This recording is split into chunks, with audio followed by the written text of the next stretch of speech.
आपका अपना YouTube channel engineer गुरुजी में स्वागत है। दोस्तों, आज हम लोग फिर से एक नए लेक्चर की शुरुआत करने जा रहे हैं।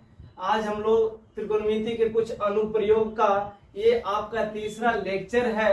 अगर बाकी दो लेक्चरों को अगर आप लोगों ने नहीं देखे हैं तो आप अपना YouTube चैनल इंजीनियर गुरुजी को सर्च करें और वहां से जाकर आप लोग बाकी लेक्चरों को देख सकते हैं। लेक्चर नंबर 1 में हमने उसमें बेसिक जो चीजें होती है, उन्नयन कोण क्या होता है, अवनमन कोण क्या होता है, ऊर्ध्वाधर रेखा क्या होता है, क्षैतिज रेखा क्या होता है ना, ये सारी चीजें हम बारीकी से वहां पे एक्सप्लेन किए, है ना।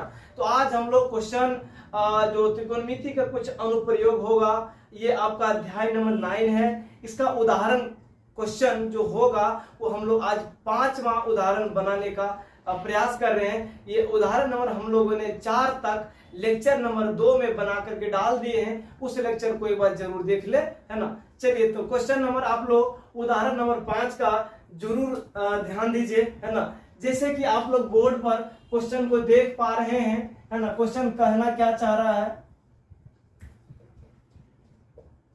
उदाहरण नंबर ये आपका 5 है।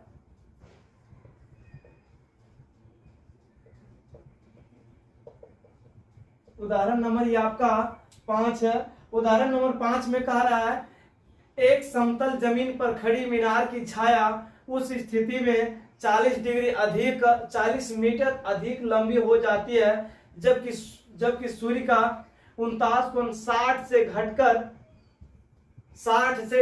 डिग्री से घटकर 30 डिग्री हो जाता है। यथार्थ छाया के एक सिरे से मीनार के शिखर का उन्नयन कोण 60 डिग्री है और बीडी छाया की लंबाई है जबकि 49 कोण 30 डिग्री है, तो मीनार की ऊंचाई ज्ञात की। चलिए हम लोग पहले डायग्राम बना लेते हैं, है ना। तो डायग्राम मान लीजिए ये आपका एबी मीनार है।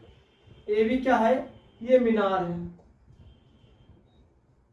है ना।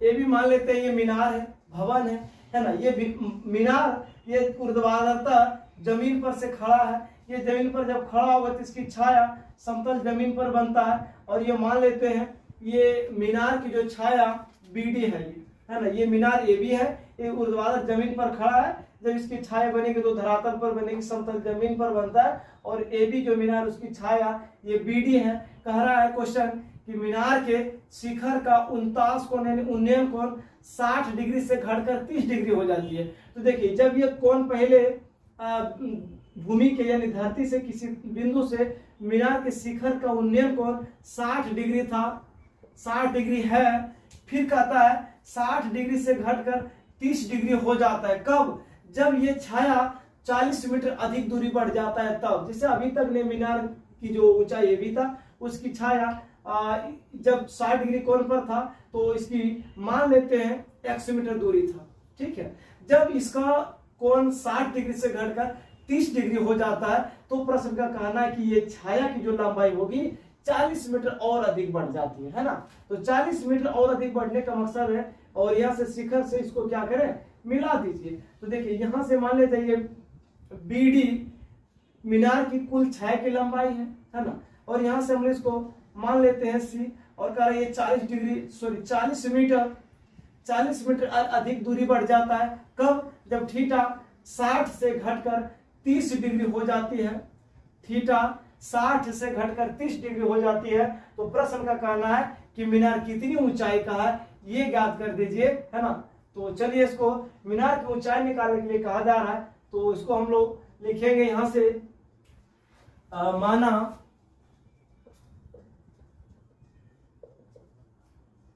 माना मीनार की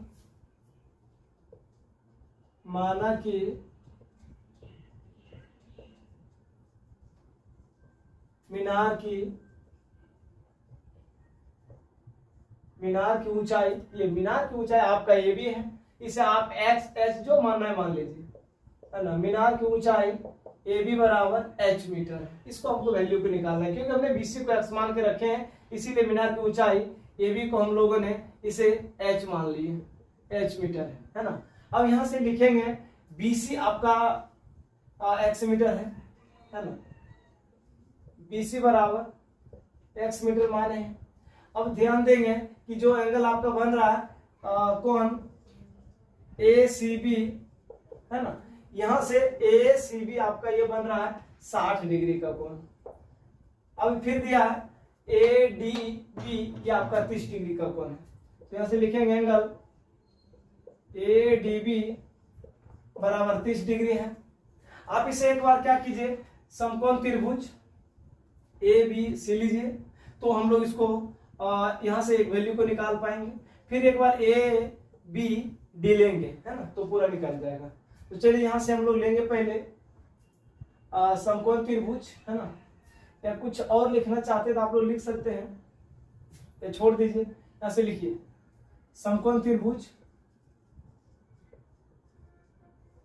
समकोण त्रिभुज ABC में लीजिए, समकोण त्रिभुज ABC में। तो समकोण त्रिभुज जब हम लोग ABC लेंगे है ना, ABC है तो लगाइए tan थीटा। तो यहां से लगाएंगे tan थीटा बराबर P/B। जब ये वाला त्रिभुज ले रहे हैं ABC तो थीटा आपका होगा 60 डिग्री।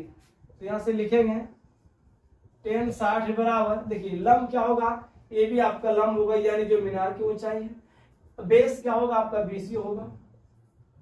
अब यहां से tan 60 का जो मान होता है वो √3 होता है, और AB आपका मीनार की ऊंचाई है जो हम लोगों ने h मान के रखे थे, BC को x मान के रखे हैं, BC बराबर x मीटर है। यहां से हम लोग इसे क्रॉस मल्टीप्लाई करें तो h का मान जो होगा x √3 मीटर होगा। अब हम लोग क्या करेंगे, एक बार समकोण त्रिभुज ADB को लेंगे, देखेंगे यहां से नाउ समकोण त्रिभुज ADB में, ADB में है ना, तो फिर से लगाएंगे tan लगाएंगे। अगर आप लोग थोड़ा सा इसको ध्यान दीजिए है ना, यहां से हम लोग BD को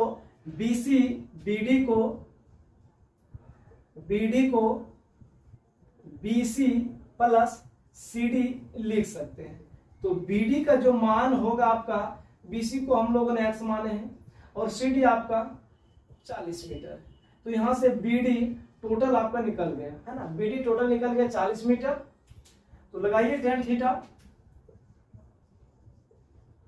बराबर P/B यानी लंब बटे आधार। यहां से थीटा, देखिए बड़ा त्रिभुज ले रहे हैं ADB को, तो थीटा लेना है 30 डिग्री। तो यहां से लिखेंगे tan 30 डिग्री बराबर, ये आपका लंब होगा AB और आधार जो होगा BD होगा। ये BD आपका मीनार की छाया की कुल लंबाई है BD। तो यहां से लिखेंगे BD, और tan जो 30 का मान होता है ये 1/√3 होता है। और AB, देखिए AB को हम लोगों ने h मान के रखे हैं, AB को क्या निकाले मान के रखे हैं h मीटर, और BD को देखिए x प्लस 40 मीटर है। BD आपका है x प्लस 40 मीटर। अब यहां से ध्यान दीजिए h का मान जो है, जो मीनार की ऊंचाई माने थे वो आया x√3, x√3 मीटर है, और ये आपका x प्लस 40 है। आप इसे क्रॉस मल्टीप्लाई कर लीजिए, तो √3 और ये √3, तो √3 गुना √3 और ये x, तो क्या होगा, ये 3x होगा, इधर होगा x प्लस 40 है ना। तो यहां से इसको x को इधर कर लीजिए, 3x माइनस x, और ये आपका बचेगा इधर 40 है ना। जब 3x में 2x को घटाएंगे, 3x में 1x जाएगा तो 2x बचेगा, और ये आपका 40 मीटर है ना। यहां से हम लोग x बराबर 40/2, इसको हम लोग काटेंगे तो 20 बार में कटेगा है ना। यहां से हम लोगों को x मालूम, ध्यान दीजिए, तो x बराबर ये आपका 20 मीटर आ गया। तो यहां से लिखेंगे x बराबर ये आपका 20 मीटर, और हम लोगों से पूछा जा रहा है मीनार की ऊंचाई कितनी है। अगर हम लोग x का जो वैल्यू है, जो मान है, अगर एक समीकरण 1 में रख दें तो ये आपका मीनार की ऊंचाई निकल जाएगा। तो यहां से लिख सकते हैं हम लोग x का मान समीकरण 1 में x का मान समीकरण 1 में रखने पर, तो समीकरण 1 आपका यहाँ लिखा है h बराबर x√3 मीटर, तो यहाँ से लिखेंगे h बराबर x√3 मीटर है, और यहाँ से h बराबर लिखेंगे, ये x का वैल्यू 20 है, तो यहाँ से आगे आपका जो मीनार की ऊंचाई था h हमने जिसको मान लिए थे वो आगे 20√3, तो नीचे एक लाइन लिख देंगे, अतः मीनार की ऊंचाई AB बराबर 20√3 मीटर, 20√3 मीटर, ये आपका आंसर हो गया। चलिए उदाहरण नंबर 6 को आप लोग ध्यान दीजिए। क्वेश्चन कह रहा है कि एक बहुमंजिल भवन के शिखर से देखने पर एक 8 मीटर ऊंचे भवन के शिखर और तल के अवनमन कोण क्रमशः 30 और 45 डिग्री है। बहुमंजिल भवन की ऊंचाई और दो भवनों के बीच की दूरी को ज्ञात कीजिए। चलिए यहाँ पे क्वेश्चन को, जैसे कि आप लोग स्क्रीन पर देख पा रहे हैं, क्वेश्चन कह रहा है कि एक बहुमंजिल भवन है। बहुमंजिल भवन का मतलब होता है कि 2-3 मतलब भवन का जो वैसे जो 3-4 तल्ला है ना। मान लिया जाए ये आपका AB बहुमंजिल भवन है, मान लीजिए ये धरती पर खड़ा है, बहुमंजिल भवन है, इसको हम लोग लिख लेते हैं, है ना। ये आपका बहुमंजिल भवन है, AB बहुमंजिल भवन है, ये बिल्कुल धरातल पर खड़ी है। कह रहा है एक और छोटा सा, एक 8 मीटर, इसी के सामने एक छोटा सा भवन है जो उसकी ऊंचाई 8 मीटर है। मान लीजिए कि ये BC आपका भवन है, BC ये भवन है, ये 8 मीटर ऊंचा है, ये दोनों भवन एक दूसरे के सामने है ना। कह रहा है कि जो छोटी भवन है उसकी ऊंचाई 8 मीटर है, छोटी भवन की ऊंचाई 8 मीटर है। और प्रश्न कह रहा है कि जो भवन है इसके शिखर से, बहुमंजिल भवन के शिखर का उन्नयन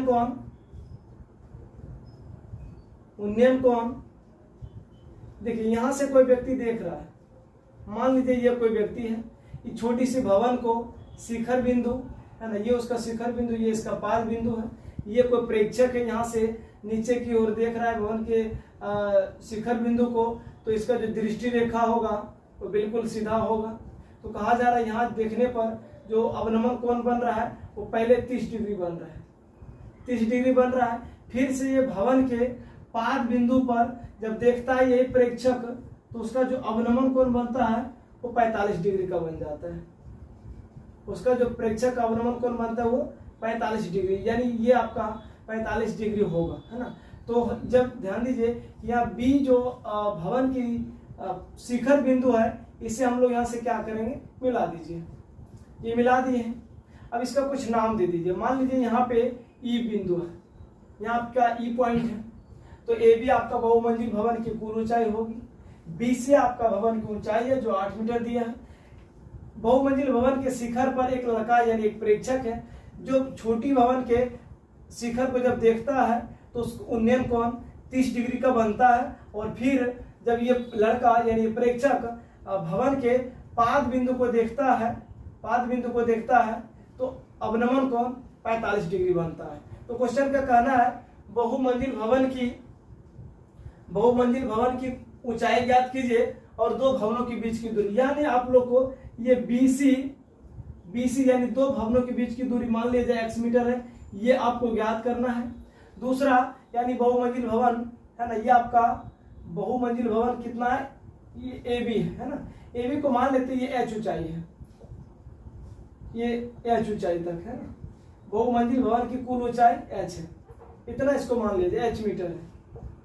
दो चीज को ज्ञात करना है, एक दो भवनों के बीच की दूरी को ज्ञात करना है और बहुमंजिल भवन की कुल ऊंचाई को ज्ञात करें। तो आप लोग 9th क्लास में पढ़े होंगे कि जब दो रेखाएं आपस में समांतर हो, यानी ये क्षैतिज रेखा और ये दृष्टि रेखा, ये दोनों आपस में समांतर हो, और ये देखिए AC एक तिर्यक छेदी रेखा है, इसे जब प्रतिच्छेद करता है तो एकांतर कोण आपस में बराबर होता है। तो यहाँ से ध्यान दीजिए, ये आपका मान लीजिए AC, यहाँ से कुछ पॉइंट का नाम दे दीजिए, इसे आप लोग F मान लीजिए, तो हम लोग इसको AF मान लिए, और ये आपका BC है ना, और ये आपका AC है, BC है ना, यहाँ से इसको हम लोग इस तरह से डायग्राम बनाएंगे, AC है ये आपका, है ना। तो इसको देखिए AF और BC को एक प्रतिच्छेदी रेखा AC इसको कट कर रहा है, तो जब ये कोण है ना बनता है और ये कोण, देखिए ये कोण और ये कोण आपका एकांतर कोण से बराबर होगा।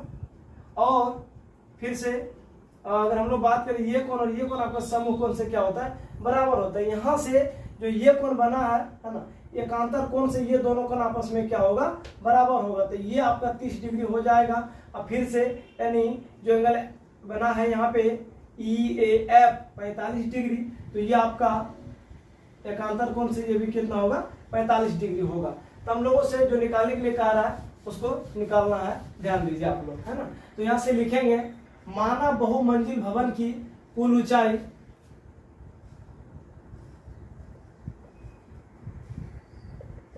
लिखेंगे, माना कि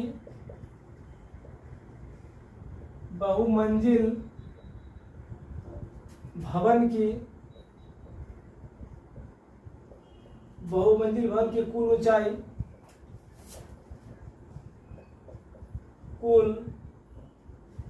बहुमंजिल भवन की कुल ऊंचाई आपका AB है ना, AB।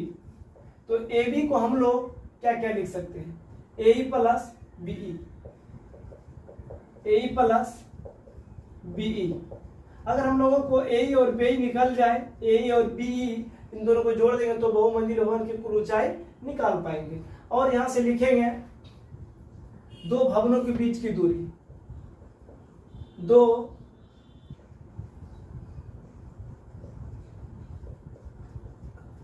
भवनों की बीच की दूरी। देखिए दो भवन के बीच की दूरी आपका BC है, दो भवन के बीच की दूरी BC है, इसे हम लोगों ने x मीटर मान लिए, है ना। अब यहां से लिखेंगे, ध्यान दीजिएगा, एंगल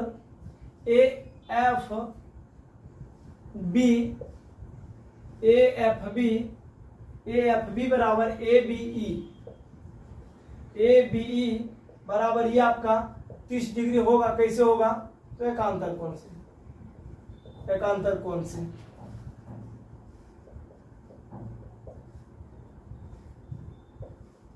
चलिए अब इसको ध्यान दीजिए कैसे बराबर करेंगे। यहां से लिखेंगे ACB, है ना, एंगल, तो आप लोग इसे एक बार ऐसे लिख लीजिए,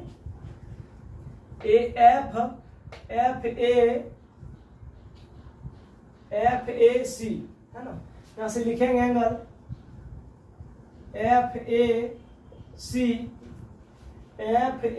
FAC बराबर ACB, एंगल ACB ये आपका 45 डिग्री होगा। कैसे, एकांतर कोण से दोनों क्या होगा, बराबर होगा। अब हम लोग यानी भवन की जो ऊंचाई वो दिया है, तो यहां से लिखेंगे भवन की ऊंचाई, छोटी भवन जो है ना, ये भवन की ऊंचाई BC है, ये आपका दिया है 8 मीटर। सॉरी B, आप देखिए दो जगह मान आ गए, है ना। इसको एक बार किसी मान को चेंज कर लिए, इसे हम लोग D मान लेते हैं, ठीक है। तो जो भवन की ऊंचाई है उसे हम लोग DC, है ना, DC ये 8 मीटर दिया है। एक चीज ध्यान दीजिए, जितना आपका BE होगा उतना आपका DC होगा, यानी BE बराबर DC होगा। तो यहां से लिखेंगे BE बराबर DC बराबर 8 मीटर, है ना। अब यहां से लिखेंगे समकोण त्रिभुज, एक बार इसे ज्ञात कर लीजिए, AED में, है ना, समकोण त्रिभुज AED में लिखेंगे यहां से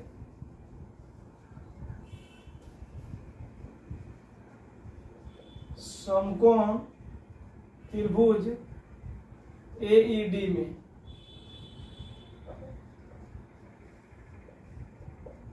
समकोण त्रिभुज AED में तो लगाइए tan थीटा, है ना। लिखेंगे यहां से tan थीटा बराबर P/B और थीटा 30 डिग्री लेना, है ना। और लंब क्या होगा, AED लिए हैं तो लंब होगा आपका AE, आधार होगा DE, तो यहाँ से लिखेंगे ए बराबर ए बटा DE। अब tan 30 का जो मान होगा 1/√3 और ए नहीं मालूम है और नहीं तो हम लोगों के पास DE मालूम है। हाँ D मालूम है क्योंकि जितना BC है उतना DE है, तो इसे हम लोग x भी मान सकते हैं, है ना। तो इसे हम लोग लिख सकते हैं ए का मान तो नहीं मालूम है, ए को ए रहने दीजिए और डी जो है वो आपका x है। तो यहां से हम लोग इसे क्रॉस मल्टीप्लाई करेंगे तो लिख सकते हैं x बराबर √3AE, है ना। इसे आप लोग समीकरण 1 मान लीजिए। चलिए अब हम लोग ध्यान दीजिएगा, लेंगे समकोण त्रिभुज बड़ा वाला, है ना, ABC में, समकोण त्रिभुज ABC में, है ना। तो लिखेंगे यहां से 9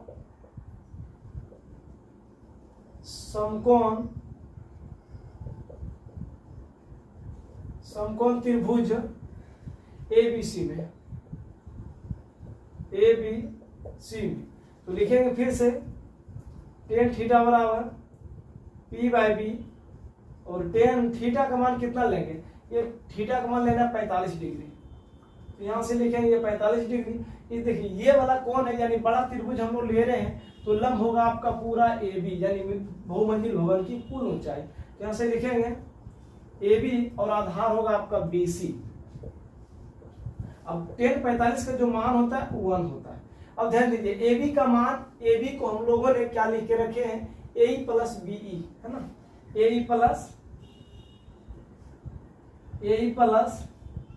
BE बटा BC को हम लोगों ने क्या मान के रखे हैं, x मीटर, है ना। तो यहां से लिखेंगे x है। अब इसे आप लोग क्रॉस मल्टीप्लाई कर दीजिए, x बराबर लिखेंगे AE + BE, है ना। अब यहां से x बराबर AE का मान नहीं मालूम है, AE को AE रहने दीजिए, है ना। अब BE देखिए BE, तो B जितना DC था उतना BE होगा, DC बराबर B, देखिए DC बराबर BE, यानी ये आपका 8 मीटर, है ना। अब हम लोग x का मान यहां से ध्यान दीजिए, x का मान हम लोग यहां से इसको रख सकते हैं। देखिए समीकरण 1 माने थे x बराबर कितना है, √3AE, है ना। तो यहां से हम लोग इसको जो x का वैल्यू है यहां रख दीजिए या इसी का वैल्यू यहां पे रख दीजिए, ठीक है। तो लिखेंगे x का जो मान है, x का मान है आपका √3AE बराबर AE + 8, AE + 8। अब इसको क्या कीजिए, AE को इधर अंदर कर लीजिए आप लोग, AE को जब अंदर करेंगे तो यहां से √3 और ये माइनस AE बराबर ये कितना होगा आपका 8 होगा, है ना।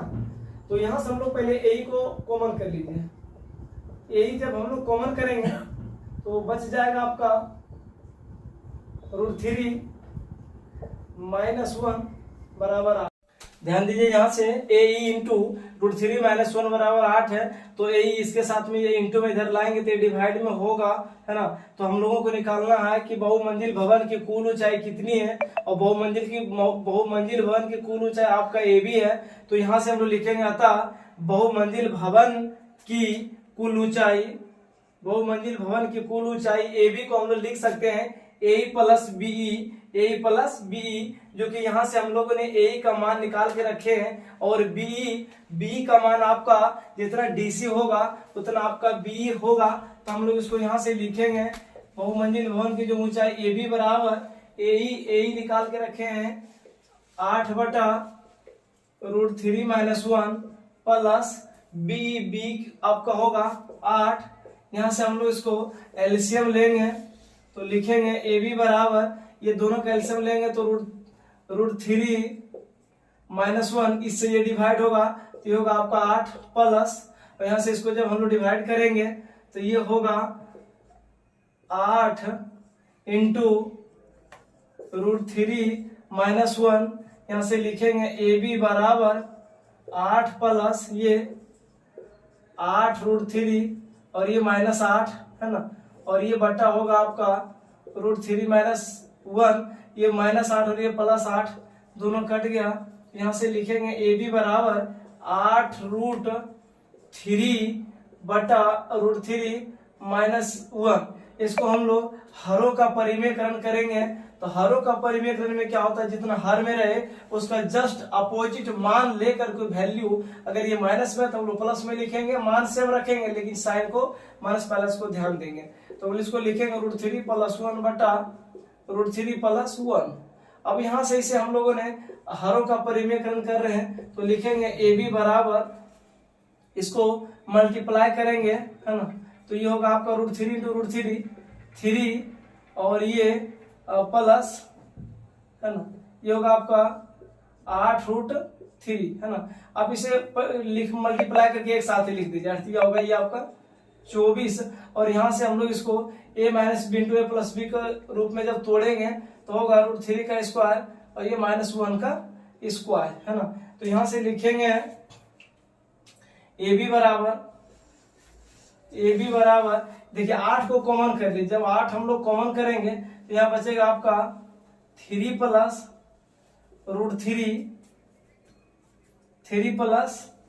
√3 और इसे हम लोग लिखेंगे 3, देखिए स्क्वायर है, ये रूट खत्म होगा तो 3 - 1 होगा। अब हम लोग लिखेंगे AB बराबर 8 × 3 +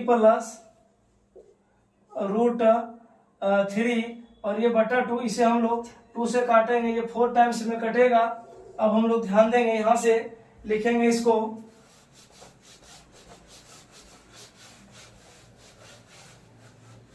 चलिए ध्यान दीजिए, तो लिखेंगे AB बराबर, यानी बहुमंजिल भवन की कुल ऊंचाई जो निकालना है, ये आपका बच गया 4 × 3 + √3 नीचे में आपका कुछ नहीं बचा है, तो ये आपका आंसर है। अगर इस तरह से है तो ठीक है, अगर नहीं है तो आप लोग इसे मल्टीप्लाई कर सकते हैं। तो लिखेंगे 4 × 12 + 4√3 आंसर होगा। अब हम लोगों से पूछा जा रहा है कि बहुमंजिल भवन की कुल ऊंचाई कितनी होगी, सॉरी ये तो निकल गया ना, बहुमंजिल भवन की कुल ऊंचाई। अब पूछा जा रहा है कि दो भवनों के बीच की दूरी कितनी होगी। तो दो भवन के बीच की दूरी, ये आपका बहुमंजिल भवन था और ये आपका भवन था, इन दोनों के बीच की दूरी x मान के रखे थे। अगर x का मान निकालना हो तो आप लोग समीकरण 1 में जाकर के देख सकते हैं ना। समीकरण 1 में x का मान हम लोगों ने लिखे थे, x बराबर,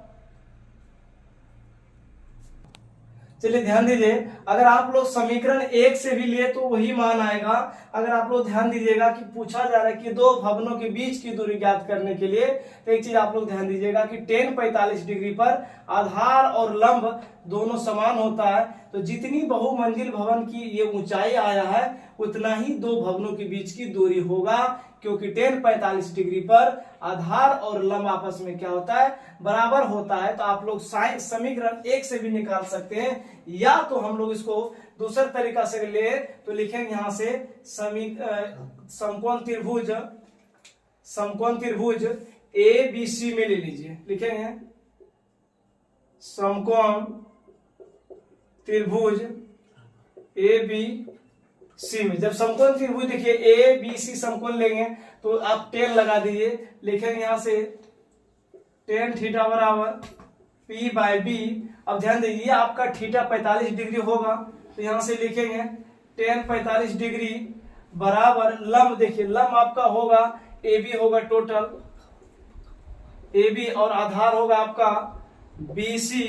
तो यहां से लिखेंगे tan 45 डिग्री का मान आप लोग टेबल जाकर के देख लीजिए 1 होता है।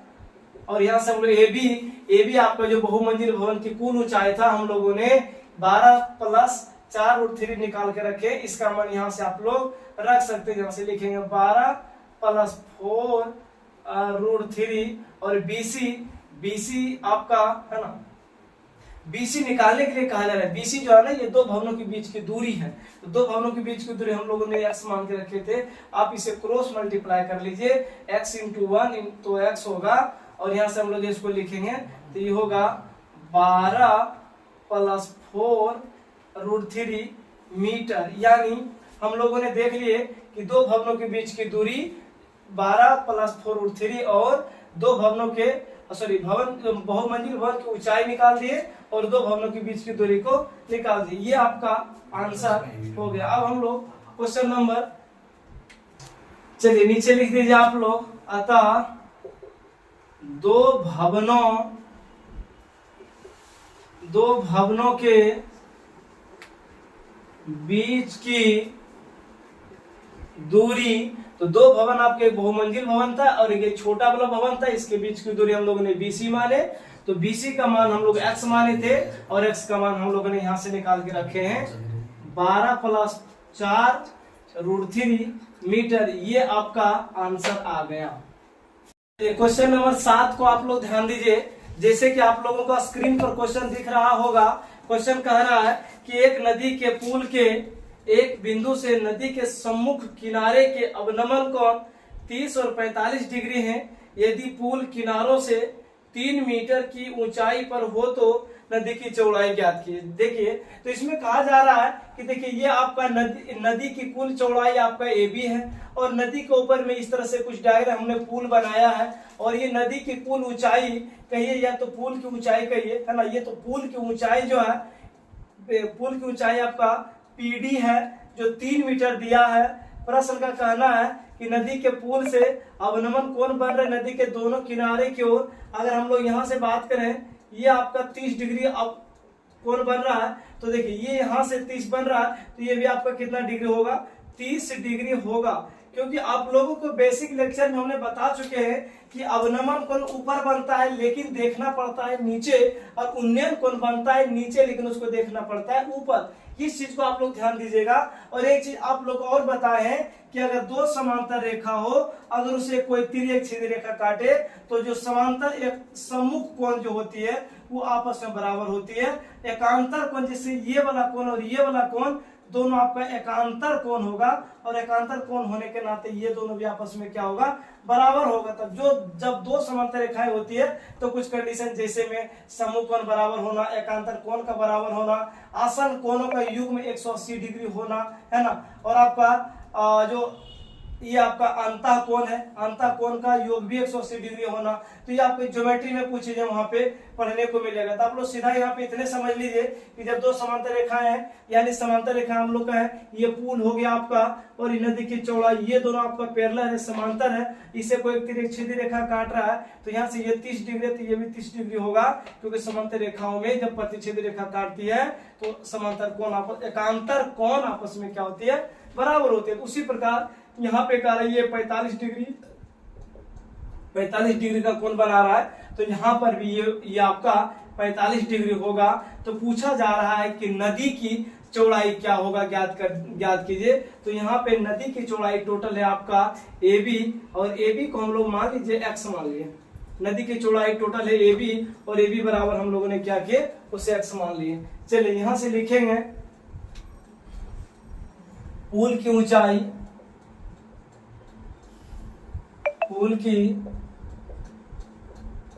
पुल की ऊंचाई है आपका PD, और PD बराबर आपका ये 3 मीटर दिया है। यहां से लिखेंगे एंगल, कुछ आप लोग नाम दे दीजिए, यहां से यहाँ लिख दीजिए Q और इसको R मान लीजिए। तो यहां से हम लोग लिखेंगे QPA, या आप लोग APQ लिख सकते हैं। यहां से लिखेंगे APQ, है ना, APQ बराबर होगा आपका PAD के, एंगल PAD के बराबर होगा, और ये होगा आपका 30 डिग्री होगा। कैसे होगा, तो ये एकांतर कोण से होगा, एकांतर कोण से। चलिए अब हम लोग फिर से इसको बराबर कर लेते हैं। लिखेंगे हमसे BPR, लिखेंगे एंगल BPR बराबर होगा आपका PBD, एंगल PBD बराबर 45 डिग्री होगा, है ना। तो ये भी होगा आपका एकांतर कोण से क्या होगा, बराबर होगा। और हम लोगों से पूछ रहे नदी की कुल चौड़ाई ज्ञात कीजिए, तो यहां से लिखेंगे, ये चीज क्वेश्चन में दिया हुआ था, है ना। लिखेंगे मान लिया जाए, माना कि नदी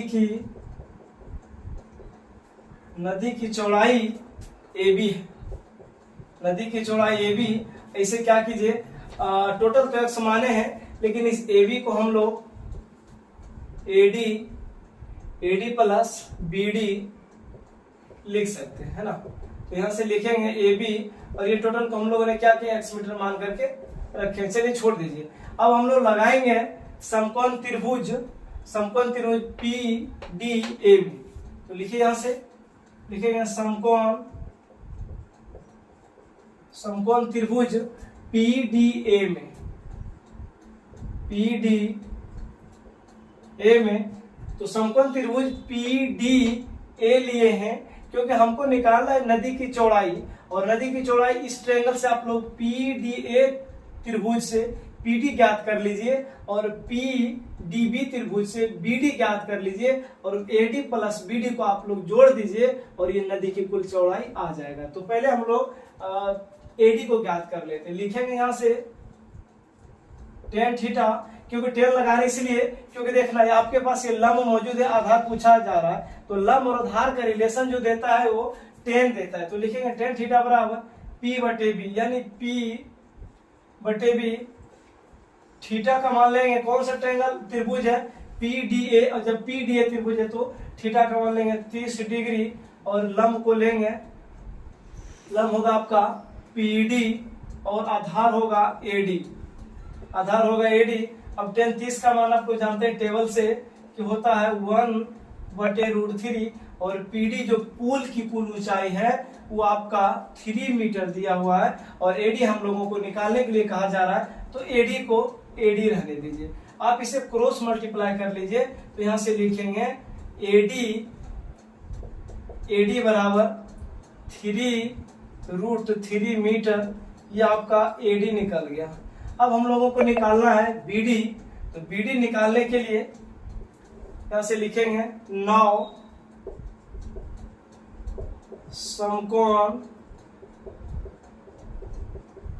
समकोण त्रिभुज PDB में। फिर वही बात है, आपके पास ये अगर ये ट्रायंगल ले रहे हैं तो लंब मालूम है, आधार निकालना है, तो tan थीटा रिलेशन देता है लंब और आधार का, तो आप लोग tan लगाइए। तो लिखेंगे यहां से tan थीटा बराबर लंब होगा आपका PD और आधार होगा BD। देखिए जब PDB ट्रायंगल लिए त्रिभुज को लिए तो थीटा का मान 45 डिग्री लीजिए, तो यहां से लिखेंगे tan 45 डिग्री बराबर PD जो कि पुल की लंबाई है यानी ऊंचाई है, उसको ये 3 मीटर दिया हुआ है, और BD हम लोगों से ज्ञात करने के लिए कहा जा रहा है, तो हम लोग इसे लिखेंगे BD या DB, कोई बात नहीं। tan 45 का मान 1 होता है, और ये 3 और बटा BD, इसे आप लोग क्रॉस मल्टीप्लाई कर लीजिए, तो यहाँ से होगा BD बराबर 3 मीटर। अब हम लोगों से पूछा जा रहा है नदी की चौड़ाई क्या होगा, तो नदी की चौड़ाई को हम लोगों ने मान के रखे थे AB, और AB बराबर लिखे थे AD प्लस BD, और AD आपका निकल गया, BD निकल गया, दोनों को जोड़ दीजिए तो नदी की चौड़ाई निकल जाएगी। तो नीचे से लिखेंगे अतः नदी की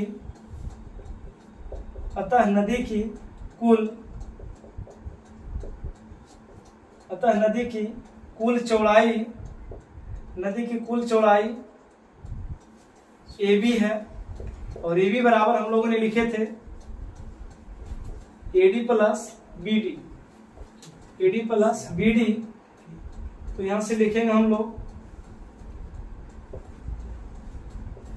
AD का जो मान है, AD का मान यहाँ देखिए दिया है, तो 3√3 है, तो यहां से लिखेंगे 3√3 प्लस BD का मान आपका यहाँ है 3 मीटर दिया है, तो 3 मीटर। अब यहां से लिखेंगे AB बराबर, आप लोग 3 को कॉमन कर लीजिए, 3 को जब कॉमन करेंगे तो यहाँ होगा आपका √3 प्लस 1 मीटर। तो ये आपका नदी की कुल चौड़ाई निकल गया, ये आपका आंसर हो गया। चलिए क्वेश्चन ये समाप्त होता है। अगर आप लोगों को वीडियो अच्छा लगता हो तो आप हमारे यूट्यूब चैनल इंजीनियर गुरुजी को जरूर सब्सक्राइब करें और शेयर जरूर करें।